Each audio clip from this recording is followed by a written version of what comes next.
Good morning. Glad to see you guys all here this morning.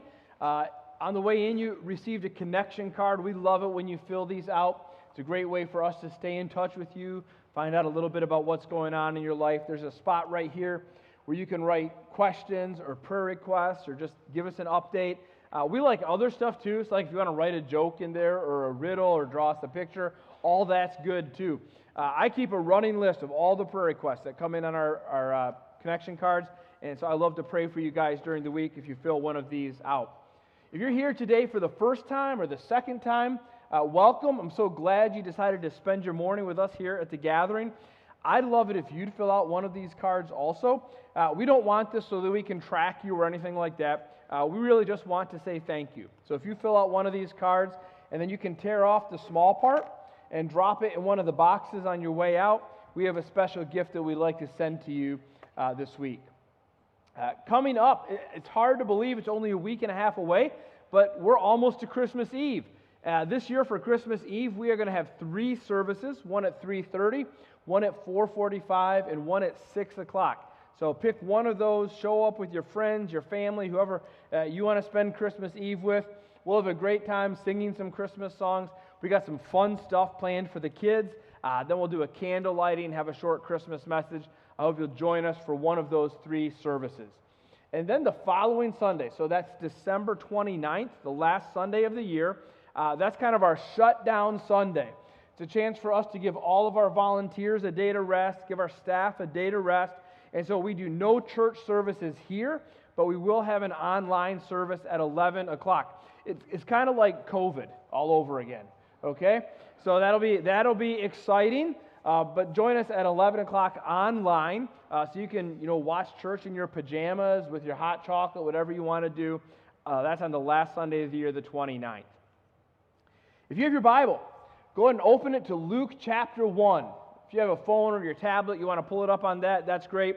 We'll put the words up on the screen so you can follow along. I'm going to start in verse 5. All right, Luke chapter 1, verse 5. In the days of Herod, king of Judea.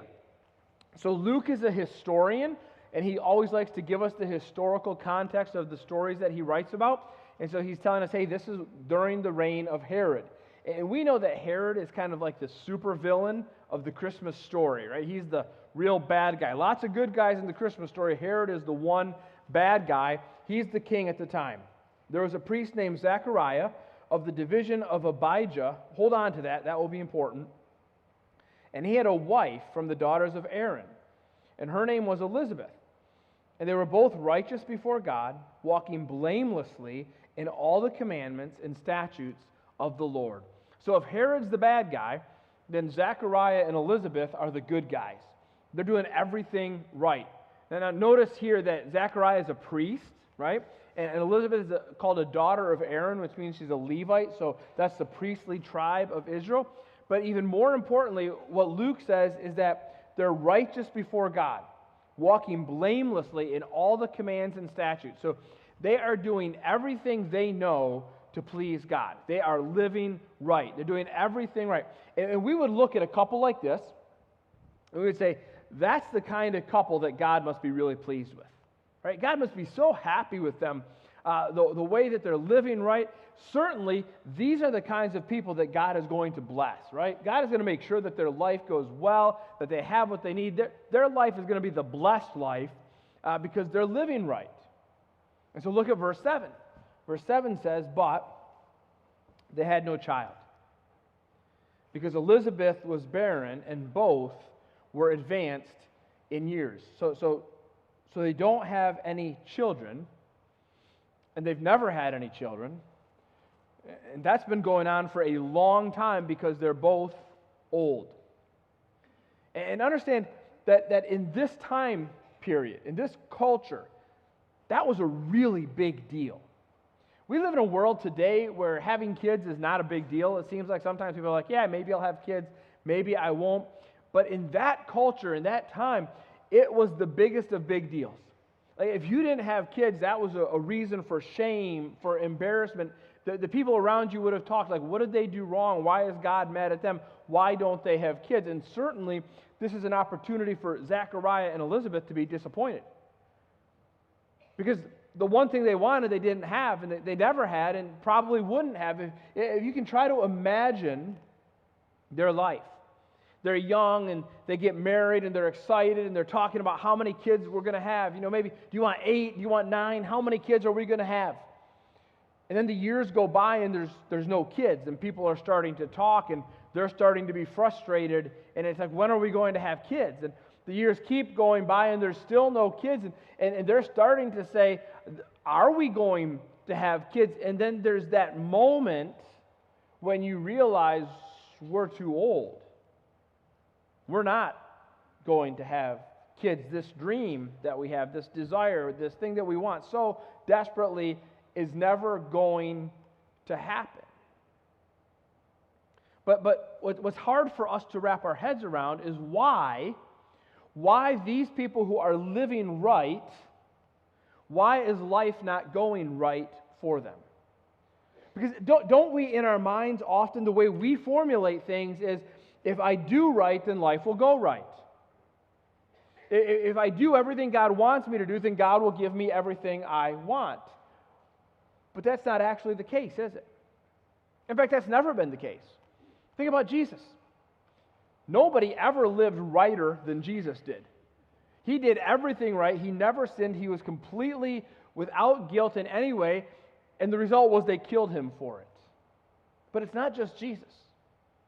In the Bible, we have a lot of stories about a lot of different people. And most of the time, the Bible tells us the flaws of its main characters. Like King David, great king, right? Killed Goliath, man after God's own heart, but also he was a murderer and an adulterer. He was a terrible father.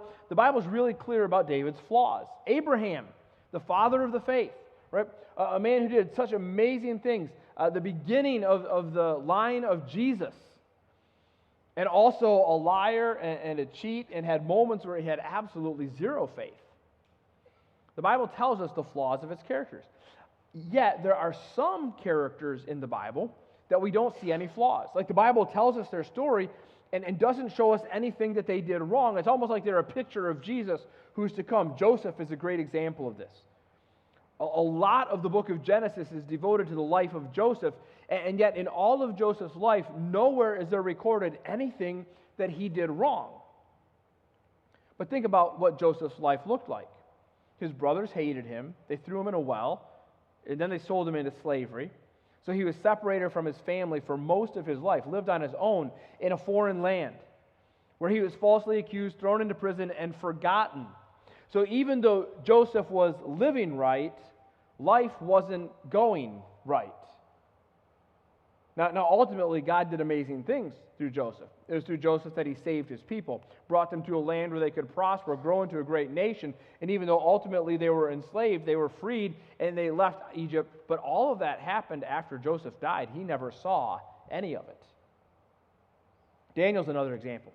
We know the story of Daniel. Daniel is a guy who always lives right, and we don't see him do anything wrong in all of the book called Daniel. We see him do right, do right, do right. But what's Daniel's life story? Well, like Joseph, as a young man, he's carried away from his family. And he's taken to a place that's a foreign land, and he has to live the majority of his life separated from his family, separated from his friends, in a place that's hostile to his worldview, hostile to his values, where he has real enemies who want to kill him and ultimately throw him in a lion's den trying to kill him. So even though Daniel is living right, life's not going right. Now, Daniel also got to see these amazing prophecies about Jesus and some of the things that Jesus would do, but he never saw any of that happen. It all happened after he died. Ruth is an example. Ruth's a short book in the Old Testament about Ruth. And in the whole story of Ruth, we never see Ruth do anything wrong. She always gets it right. But what's Ruth's life story? Well, she gets married young and her husband dies. And so she leaves her home, she leaves her family, she goes and she lives in a foreign land with her mother-in-law whose name is Bitter. How great does that sound? I'm going to live the rest of my life with my bitter mother-in-law. Don't say a word. Don't do it. So even though Ruth is living right, life is not going right. Now, ultimately, Ruth becomes like the great-great-grandmother of King David, and she's in the line of Jesus, but she doesn't see any of that. It happens after her death. Do you see a pattern here? Just because people are living right doesn't mean that life goes right. And I think part of the reason for that is because one of the things the Bible wants us to understand is that our perspective needs to be bigger than what's right in front of us. Our perspective needs to be bigger than the disappointments we face while we're on this earth. God wants us to have a bigger perspective to understand that what happens here is small. That's why the New Testament says, set your mind on things above, not on things below. Because this world, this life will always be disappointing, and even when you live right, life will not go right. That's why you need an eternal perspective. That's kind of the whole thing about being here, is we believe that Jesus died for us so that we could spend eternity with Him in a place where there is no more disappointment. But while we're here, disappointment is a part of life. So understand what this means about the assumptions we make. Because isn't it easy sometimes to assume when life isn't going right that God is mad at you? Have you been here? Like, I don't get what I want. I'm dealing with disappointment. Life is troubling. And sometimes one of my first thoughts is, why is God mad at me? Why is God punishing me? What did I do wrong? And the reality is, I might not have done anything wrong. Because all these examples in the Bible are people who are living right, and life didn't go right. So I have to be careful and understand that if life isn't going exactly how I want it to go, it might not be that God is angry with me. In fact, it might be just the opposite. It might be that He loves me, and He understands that it's in trouble that I grow. That's why James says, count it all joy when you suffer various temptations, because out of those things come growth and come maturity. And sometimes God allows us to grow through the hard times in life. So I have to be careful with the assumptions I make about myself. And I need to be careful about the assumptions I make about others. Because it's really easy for me to look around and see the people whose lives are going really well, right? Their life is going so well. They've got so much more than me. Everything is going well. I mean, and sometimes you look at social media, and on social media, everybody's life is perfect. That's a lie. Everybody's life is not perfect. But it's so easy for me to look at other people and say, they must really be living right. Their life is going right, so they must really be living right. And you know what happens is then sometimes I begin to compare myself to them, and that brings in these feelings of jealousy and envy and covetousness and wondering, why can't I be more like them? And the reality is, they might not be living right at all. Remember what God told Samuel when He was anointing the next king of Israel? He said, man looks on the outward appearance, but God looks on the heart. Someone on the outside might look like life is going really well. That doesn't mean that they're doing really well on the inside. There's a warning here for us. I've seen a stark reminder of this over the past several months. In the past 6 months, there have been 3 pastors who were nationally, probably globally known pastors. Many of you would know their names. Massive churches, huge followings, very influential. The men that I would look at and say, God has blessed them so much, it must be because they're doing so well. And in the last 6 months, I've watched as they've lost their ministries because it's been revealed that there's stuff going on below the surface that nobody really knew about. And even though their life looked like it was going real well, they weren't doing real well. And it's a powerful reminder to me not to be jealous of the people around me, not to envy the people around me, not to compare myself to the people around me, because I don't know what's going on in their life. We all face disappointment. Disappointment is a part of life. And so the question for us is, how do we have the right perspective in disappointment? In fact, I'll go a step further, and here's really the big question we want to answer this morning is, how can I find joy in the middle of disappointment? Because this is Christmas. It's the season of joy, right? But sometimes it's hard to find joy when you're dealing with disappointment.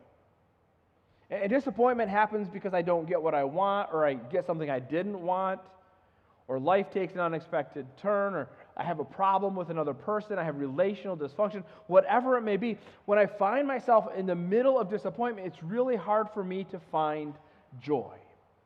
And so what I want to do this morning is I want to go back to the story of Zachariah and Elizabeth. People who are facing disappointment, right? A life of disappointment. Their disappointment isn't the kind of disappointment it happens and then you forget about. It's the disappointment where you wake up every morning and you're reminded how quiet the house is and how quiet the house has always been because you're missing out on this massive part of your life. That's their disappointment. And so how do I find joy in the middle of that? And I think there's actually 3 answers to our question in this story. So let me catch you up. Zachariah is a priest. He's in the division of Abijah. The way the priesthood worked in Israel was divided into 24 divisions, and each division would take a week, and they'd go to Jerusalem, and they'd serve in the temple in Jerusalem. And so Zachariah's week came up, and he went to Jerusalem, and he's serving in the temple, and on this given day, it's his job to be inside the temple, doing sacrifices, lighting incense, doing those kinds of things, and so he finds himself inside the temple all by himself, and an angel appears, which is shocking, because not normal, probably the first time for him. The angel appears, and of course he's afraid. And so we'll pick it up right there in verse 13. It says, "But the angel said to him, 'Do not be afraid, Zachariah.'" Just like the shepherds we saw last week. Angels show up, fear not, right? "Don't be afraid, Zachariah, for your prayer has been heard." Now let me make an assumption here. Can I do that? I think it's a logical assumption. The angel says to Zechariah, "Your prayer has been heard." And so my assumption is, because Zechariah's prayer has been heard, that means that Zechariah was praying. Make sense? Can we go with that? All right. So Zechariah was praying. And what the angel is referencing here, we'll see this in a minute, is not just, "Hey, Zechariah, I heard you pray before your meal this morning." It's "Hey, you've had this long, ongoing conversation with God, and God has heard you." Think about what that means. Because here's Zechariah, a guy who faces a lot of disappointment in life. How does he respond to that? Does he get angry? Does he complain? Does he grumble? Does he compare himself to others? Does he quit? He prays. His response to the difficulty in life is to go and talk to God about it. And here's the first answer to our question. Prayer in the problem is preparation for joy. Prayer in the problem is preparation for joy. Let me explain how this works. Joy is not the result of your circumstances. Okay? A lot of times we think if things just go right for me, then I will have joy in my life, right? Like, you guys know, I love the Detroit Lions. They have a massive game today. They might lose. That's, what a blessing that I'm saying things like that. Like, how long ago was it, like I always said, they will lose. They might lose. Now, if they lose, is my joy gone? Because if joy is determined by circumstances, then my joy will be gone. And sometimes we live as if I don't get what I want, then I can't have joy. Or if I get more than I want, then I can't have joy. God, I need you to do this for me so I can have joy. God, I need you to take this away from me so that I can have joy. Because we think that joy is based on our circumstances. If everything doesn't go right, then I can't have joy in life. But joy is not a result of your circumstances. Joy is a result of being aligned with God. You see, God is the creator and the maintainer, the provider of the universe. And when I can align my life with the God of the universe, that's where joy comes from. And what prayer does is prayer aligns my heart with the heart of God. One of my favorite preachers is Charles Spurgeon. He died over 100 years ago. But he once said, "Anything is a blessing which makes me pray." Think about that. Anything is a blessing. When I get what I want, that's a blessing. When I don't get what I want, that's a blessing. When life gives me what I expect, that's a blessing. And when life doesn't give me what I expect, that's a blessing. Why? Because what he's saying is disappointment drives me to prayer. and prayer drives me to the heart of my Father. You see, I think Zachariah's prayer was not the kind of prayer we often pray. How often is our prayer basically just, God, please give me everything I want, amen? Right? I mean, you pray for your meal, and then it's like, God, just give me everything I want, right? I need you to do this for me. I need you to do that for me. I need you to fix this problem. I need you to fix that problem. God, just give me everything I want. Amen. I don't think that was Zachariah's prayer, because that's not a prayer that aligns my heart with the heart of God. I think Zachariah's prayer probably looked more like this. God, you know that I want a child, and you've not given me one. And so whatever you're doing here, help me to see it. However you're trying to grow me, help me to change it. Whatever you want me to learn, help me to learn it. God, whatever you're doing here, help me to be a part of it. Do you hear how different that is than, God, give me everything I want, amen? And it's when we're willing to pray that prayer that says, God, this is what I want, but what you want is more important. Kind of like Jesus in the garden. Nevertheless, not my will, but yours. That prayer begins to align my heart with the heart of God. And when my heart is aligned with the heart of the God of the universe, now I begin to experience joy. Because prayer in the problem is preparation for joy. But let's keep reading. The angel said to him, do not be afraid, Zechariah, for your prayer has been heard, and your wife Elizabeth will bear you a son, and you shall call his name John. I want you to pay attention to two words here. They're very helpful. The first word is will, and the second word is shall. This word will speaks to what God is going to do. All right, we'll see it a few more times later in the verse, that God will do this. And the word shall is, and here's your response to that. All right? So Zechariah, God will give you a son. But I don't want to gloss over this because it's kind of the big part of the story, right? It's like the thing he's been waiting for, and it's a huge deal. But what I really want us to see today is Zechariah's response, because what we're looking at is how do I find joy in the middle of disappointment. And so when the angel says, God will do this, you shall do that, what he says is, I want you to name your son John. What he's really saying is, when God provides, I want you to obey. And here's the second answer to our question. The proper response to God's provision is faithful obedience. Now, obedience wasn't new for Zechariah. In fact, to this point, Zechariah has lived a life of faithful obedience. Let's go back to the beginning. Remember how we were introduced to Zechariah. He's a priest. And one of the things the first verse told us about him was that he was advanced in years. So he was a priest, and he had been a priest for a long time, and he was still a priest. What does a priest do? A priest serves God. The God who had not given him a child. That's who he's serving. And every day he goes to the temple. That is the dwelling place of God. The God who had not given him a child.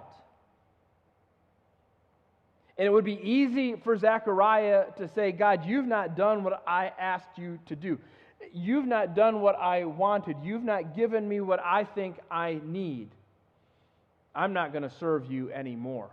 But not Zechariah. He is a faithful man. He is faithful to his God. And he's faithful to his wife. I don't know if you noticed this as we were reading the first verse, but it says that they had no child, and then the next sentence says, because Elizabeth was barren. The reason Zechariah didn't have a child is because his wife couldn't give him one. And yet he's advanced in years, and he's still with her. He's a faithful man. You see, in that time, just like in this time, it would have been common, it would have been almost expected for Zechariah to say, you know what?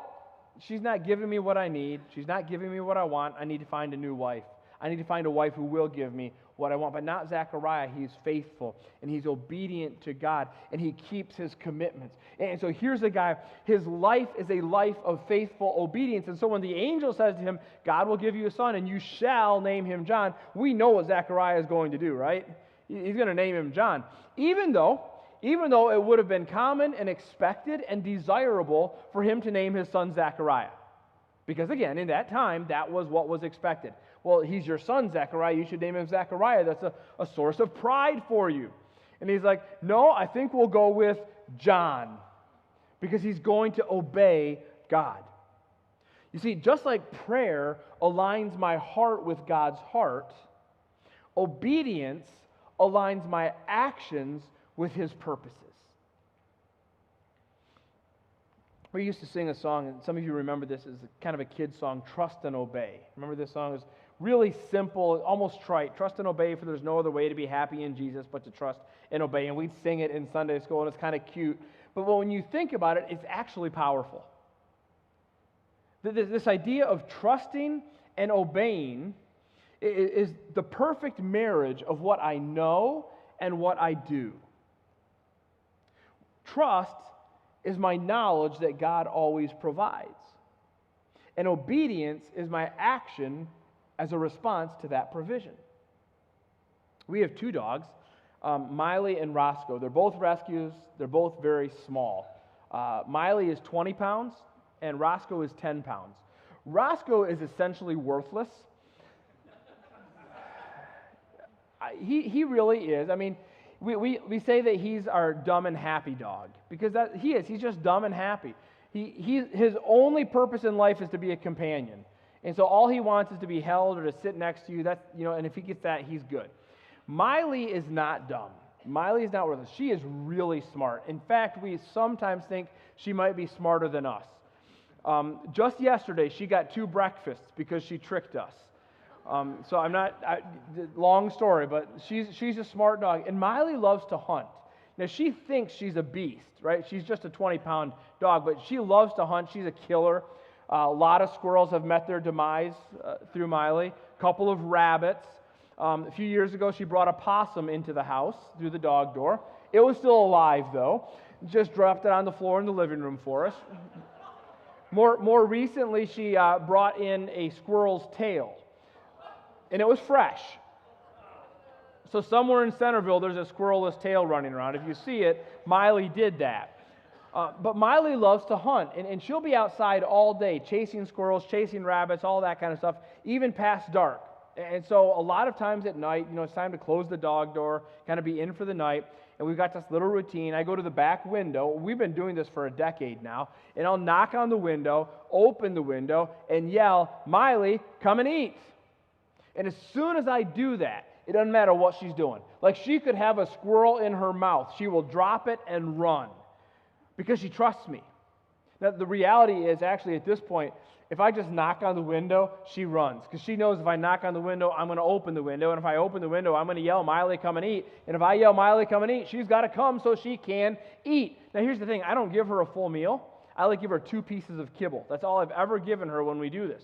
But still, she comes every time. Now, this is very Pavlovian, right? If you know who Pavlov is, you understand that. If you don't, Google him, you'll understand what I'm talking about. But Miley has this Pavlovian thing. Miley, come and eat. She comes. Why? Because she trusts me. Do you know why she trusts me? She trusts me to provide and to keep my promises because I have always provided and kept my promises. And because she knows I'm going to give her food when I say, Miley, come and eat, when I say, Miley, come and eat, she obeys. She trusts and she obeys. Sometimes dogs are smarter than people. Because how often do we know that God will provide because He always has, but we still don't obey? We still do things our way. And I would say it's not necessarily that we don't trust Him, it's that we just trust ourselves more. Because there are times in life when we know there's something that God is calling us to do or to not do. Like His Spirit speaks to us, and His Spirit works in our mind and in our heart, and we know that there's this part of my life that I need to start doing something differently, or I need to stop doing something that I'm doing. And we know that's what God is calling us to do. There's no doubt in our mind about it. And we hesitate, and we don't obey, maybe because it won't be comfortable, or because it will be difficult, or it might be costly, or for whatever other reason there is. What we know is not aligned with what we do. And when we don't trust and obey, our actions are not aligned with the purposes of God. And if you sometimes wonder why you can't find joy in life, this is the reason. Because while you may be trusting God, you're not obeying God. And if you're not obeying God, it might be because you don't actually trust Him. And it's hard to find joy in life when your actions are out of alignment with the purposes of God. Because remember, joy is not based on our circumstances, but joy is a result of being aligned with God. If I want to align my heart with God, I pray. If I want to align my actions with God, then I obey. All right, let's go back to Zachariah. The angel says, "Do not be afraid, Zachariah, for your prayer has been heard. And your wife Elizabeth will bear you a son, and you shall call his name John. And you will have joy and gladness, and many will rejoice at his birth." Do you see what the angel's doing here? He's saying God will do these things. It's not a might. It's not a possibility. God is going to do this. What the angel is saying to Zechariah is, Zechariah, I want you to look ahead. I want you to look into the future. Zechariah, you've got experiences with God's provision in the past. Now, I want you to apply your past to your future and look with anticipation into the future at what God is going to do. That's where joy comes from. And here's the third answer to our question, that joy is expectantly and gladly choosing to live forward because the past is behind me. Now Zechariah had a past that was full of pain. He had a past that was full of disappointment. He had a past that was not what he wanted it to be. But that didn't mean he couldn't live with joy. Because joy is expectantly and gladly choosing, it's an important word, to live forward because the past is behind me. Now, when I talk about living expectantly, I'm not talking about like blind optimism, right? Like, I don't know what's going on, but I'm sure it's going to be okay. That's not what I'm saying. What I'm saying is that living expectantly means I have a rooted confidence that good is going to happen in spite of my uncertainty and disappointment. And that confidence is rooted in God's faithfulness. I can trust that God will always provide because God has always provided. I can trust that God will always be in control because He has always been in control. And my confidence is rooted there. I can expect that good is going to happen because I know who is in control. And in the same way, when I talk about living gladly, I'm not saying that we pretend like nothing bad ever happens. Because bad stuff happens, right?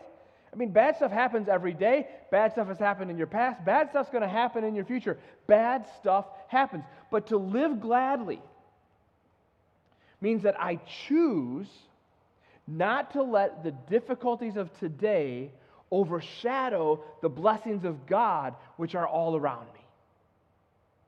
You see, in life, every day, every moment, there is bad stuff and there is blessing. And I choose which is the focus of my life. I choose whether to focus on the bad stuff and be miserable, or I choose to focus on the blessings and be glad.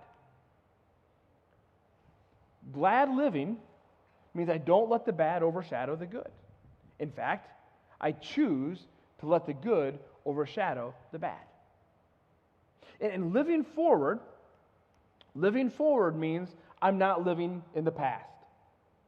It's not ignoring the past, right? It's not pretending like the past didn't happen. It gives full acknowledgement to the past, But I say, I'm not going back there. I'm not going to keep returning there. I'm not going back where I already was. Some of you remember driving before we had GPS, right? Now we have it on our phones, and our phones just tell us everything we need to know about everything. Like go here, go there, turn here, now, right? Before phones, we had these Garmin things. But before Garmin, we had these things called maps. Some of you will remember the map. And the problem with the map is you couldn't actually look at the map while you were driving because it was huge, right? You had to open it up wide, and then once you opened it, you couldn't close it, and so it's all over the place. So if you don't have somebody that's going with you reading the map while you drive, if you were going somewhere new, you had to look at the map ahead of time, figure out where you were going, maybe jot a couple notes to yourself, and then hope for the best. So when we used to go on trips, I'm the directions guy, and Mary Ann has just really always trusted me to not get us lost. But I am a guy, and so if I am lost, I'm not telling anybody. Right? So there would be times we'd be driving somewhere that we hadn't gone before, and we'd be driving along, and I'd start to have that feeling inside. You know, it's like, I'm not sure I'm going the right direction here, but I'm not saying a thing. Right? We're just going to press on, and I'm going to be confident. And then eventually you say, things are starting to look familiar. I feel like I've been here like an hour ago. Not sure, but I feel like I've been here before. And then you drive past the gas station that has the big pink elephant in front of it, and you're like, there can't be that many of those. I've definitely been here before. And you know what? When you're driving and you find yourself somewhere where you've been before, you're lost. And when you're living and you keep going back to somewhere where you've been before, you're lost. Don't keep going back. Now understand, there are reasons to go back to your past, right? So you can go back to your past to learn, and you can go back to your past to see how God has provided. Think about this. In your past, even in the hard times, even in the difficulties, God provided for you in those times. And you can go back into your past and see what God has done for you. That's helpful. And you can go back into your past to learn. You can go back and say, this was bad stuff, but what did I do? How was I responsible for that? How can I learn from this so I don't end up back there again? You can do that with your past. That's healthy, but you can't live there. Here's the thing about putting the past behind you. Putting the past behind you requires you to say two things. Are you ready? Number one, it's over. It's over. That's kind of the definition of the past. Whatever happened before, it's over. Like, I've been preaching for about 30 minutes now. So all the stuff I did at the beginning when I talked about the connection card, that's the past, it's over. We're not going to do it again, right? So I say it's over. The second thing I tell myself, if I want to put the past behind me, it's over, I survived. I survived. Y'all survived the connection card talk, right? You're still here. Look, whatever happened yesterday might have been really hard, but it's over, and you survived. Whatever happened last week might have been really difficult, but it's over, and you survived. Now let me acknowledge something here. I know that this sounds really easy to say, right? These words that I'm throwing at you, I know they just come out of that, and it seems really easy to say, but I want you to understand, I know it's not easy to hear. Because I know that for some of you, the difficulty and the disappointment of your life, it's big, it's huge. It feels like it can overshadow everything in your life. And for me to just stand up here and just say, it's over and you survived, seems kind of trite, but it's the truth. And sometimes what you need to do is you need to take that difficulty and break it down and make it a little smaller and be like, you know what, I'm still pushing my way through this, and it's not over yet, but what is over is what happened yesterday. What is over was that difficult conversation. What is over is that difficult interaction. When I saw that person, that was really difficult, but that is over, and I survived because I'm still here. And ultimately this, it's over and I survived, it's just a small little taste of what's to come. When in eternity, we're standing with Jesus because He saved us, and that's where we can say, it's over and we survived, and there will be no more tears and no more sorrow and no more death, because all that's been wiped away. And He will be our God, and He will be with us, and we will be His people. And then we really will say it's over and we survived. But in this moment right now, we look at the past and we say, it's over and I survived.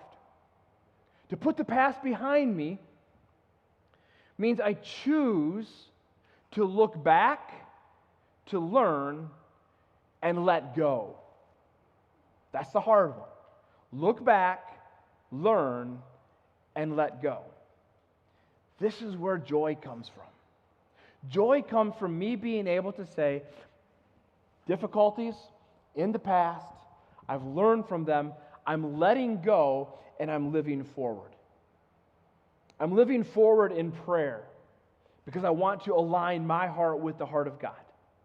I'm living forward in obedience because I want to align my actions with the purposes of God. And I'm looking forward in faith because I want to align my mind with the promises of God, because He has always provided and He always will. Joy comes when I'm willing to live today with my eyes on the future, having learned from the past. Choosing to let go, choosing to pray, choosing to obey.